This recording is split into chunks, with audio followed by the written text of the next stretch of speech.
Yet again back to another Trickstab tutorial. Question for next time, should I start using my voice instead of this synthetic robot voice?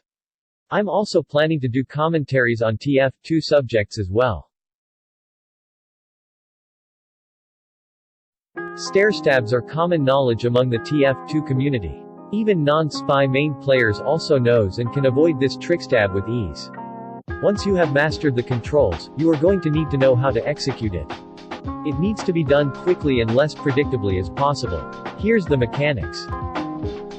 You need to have a height advantage over your opponent. This is why sometimes this stab is called the ramp stab, since you can execute it as long as you have a slight height advantage, with the minimum being a teleporter.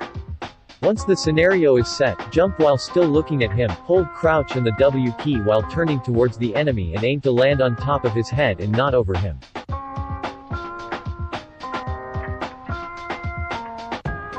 Without holding W, you will fail the stab. If you aim to get behind your enemy, the stab will also fail. Aim to land on top of his head and you're good to go.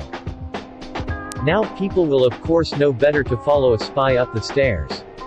You'll need to perform this blindly at times. To start, turn away from the enemy and go up a ramp or a staircase. Make sure the enemy is following you of course. Once you are mid or halfway through the stairs or even on top, side note, you don't have to be on top of the stairs, crouch jump behind using S and time the stab.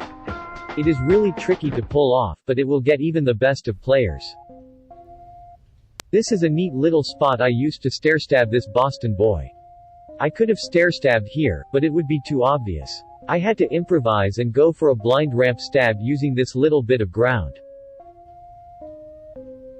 Just remember, once you get a slight height advantage over your enemy, try for a stairstab on them. This will surprise them since they do not expect a spy to pull a stair trick out of nowhere. Get creative and think through. You can even use slopes as a stairstab as well. With that done as well, I'll excuse myself for the time being. I'll be doing more Trickstab tutorials and even the ones not many people know about yet. I'll also be doing bits of commentaries on TF2 subjects using my actual crappy voice. Tune in next time and goodbye.